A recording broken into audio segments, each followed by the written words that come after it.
Now, I wanted to talk about the kind of the customization. You had like a bunch of really cool. I feel like there were some very subtle nods in there to like previous Star Wars games. Like you could have the Pauldron, like Kyle Katarn. Yep. You could have like there's an Outrider armor set, which feels like a very much Dash Rendar kind of nod. It was all very tasteful. Like none of it felt like, you know, just a completely wacky character that wasn't in place. Even the sort of nods to like Luke and Obi-Wan were like kind of retooled to fit Cal's whole aesthetic. Yep. Were there any sort of suggestions or, you know, ideas that got pitched that just didn't work? Like either they were too out there, or they were kind of too on the nose. Well, it's funny that you asked that, because one of the ones that I originally thought were going too far with was the mullet. and I'm like, come on. Like it's like he looks ridiculous with this thing. Yeah. But everybody loved it. It was one of those ones.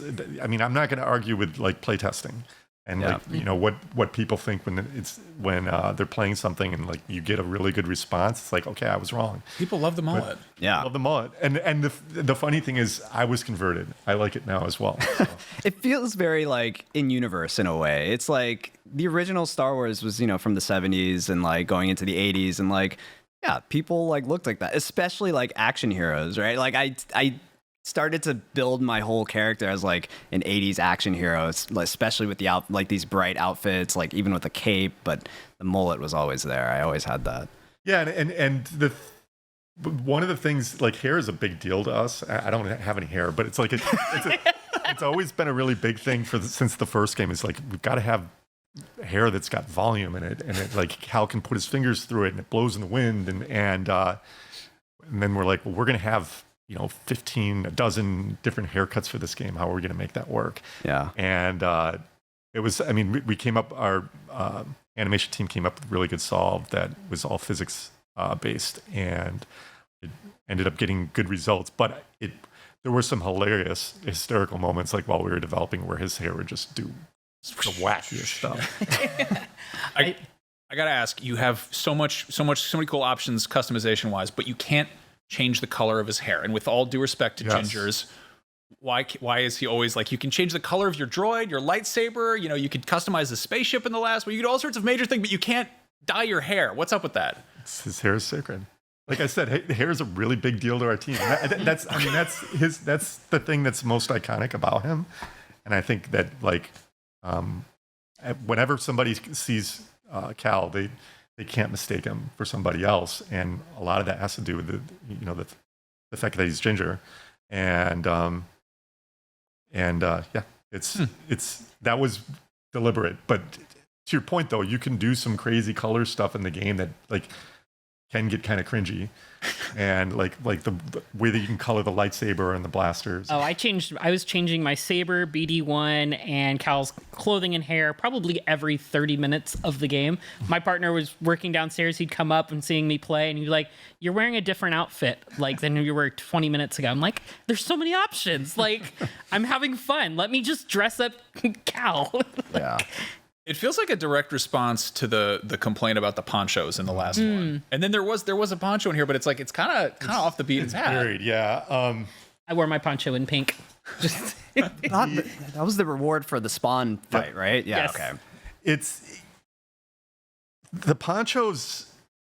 I mean, we almost didn't have any ponchos in the first game. It was or just the beginning one. It was. Like, remember I said, you know, we were flying the airplane building at the same time. That was one of the things that came in really late. It's like we finally got the game connected and we're playing through it. It's like, this is cool, but like, I'm not getting anything when I'm playing the game. And so we wanted to have some rewards for the player. And then we had like a brainstorming session, and that's where we came up with customizable lightsabers, BD skins, Mantis, and, you know, we can do poncho skins. But it was all really late. So we didn't have the... bandwidth to do something that was like as high dollar as what we ended up with in the sequel. But I guess that's another one of those things we knew coming out of Fallen Order, that we were going to double down on customization, and we felt like we nailed it with the lightsaber customization in the first game. Yeah. So kind of our guiding light was, let's give everything the lightsaber treatment. Yeah. And that's where you get these costumes that they're really high quality. Have we thought about adding fancy hats to the next one? It would fall off. So So he's jumping around. you just go pick it back up. Force power, pull it right back. I don't buy that. So we actually considered helmets in this game. Oh. And we had it like some helmets, like we had like real-time voice modulation. So some helmets would change his voice. We had that working. The problem with the helmets was there were so many problems with how they would screw up the performance in very like kind of touching and emotional scenes. It's kind of, you've got some haircuts in there that are kind of ridiculous, but the scene still works. Like, how do we do the kiss if he's wearing a helmet? Right. So it was a debate that just went back and forth, and ultimately I just said, we got to cut helmets. We're not going to be able to ship with them. So, doesn't mean the helmet conversation,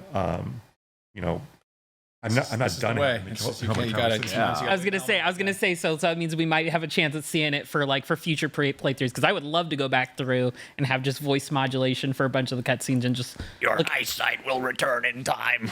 just extra ridiculousness. That's what I love in my follow playthroughs. Like